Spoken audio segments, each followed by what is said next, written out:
नमस्कार दोस्तों, आपका स्वागत है एसएस मनी मंत्रा में। अगर आपने पिछले चैप्टर नहीं देखे हैं तो उनका लिंक डिस्क्रिप्शन में दिया गया है।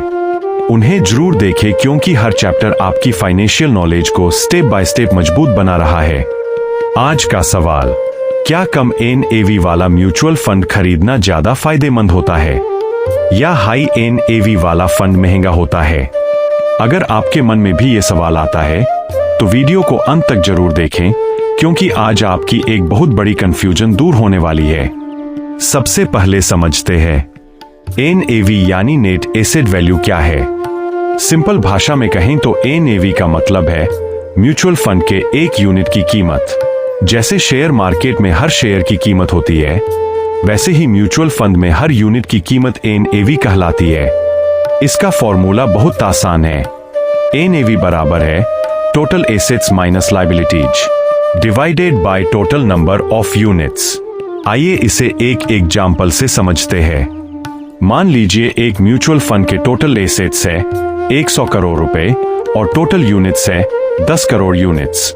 तो एनएवी होगा 100 करोड़ डिवाइडेड बाय 10 करोड़ यानी 10 रुपए।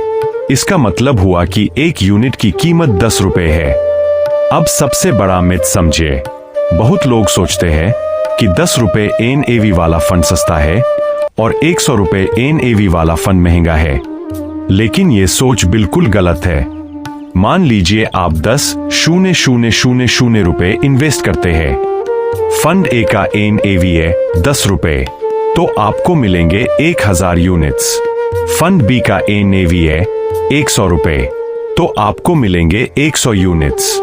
अब अगर दोनों फंड्स 20% ग्रो करते हैं तो फंड ए का एनएवी 10 रुपए से बढ़कर 12 रुपए हो जाएगा और आपकी वैल्यू होगी 12,000 रुपए। वही फंड बी का एनएवी 100 रुपए से बढ़कर 120 रुपए हो जाएगा और आपकी वैल्यू भी होगी 12,000 रुपए। देखा आपने, प्रॉफिट दोनों में बिल्कुल सेम है। इसलिए हमेशा याद रखिए, लो एनएवी का मतलब बेटर फंड नहीं होता और हाई एनएवी का मतलब एक्सपेंसिव फंड नहीं होता।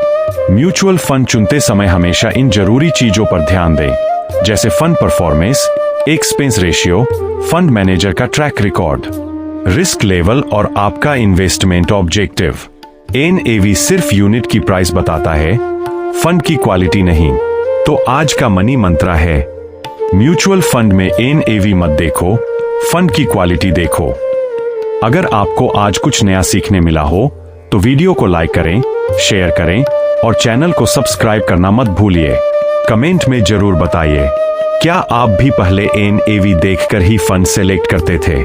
मिलते हैं अगले चैप्टर में एक नई फाइनेंशियल लर्निंग के साथ। धन्यवाद। जय हिंद।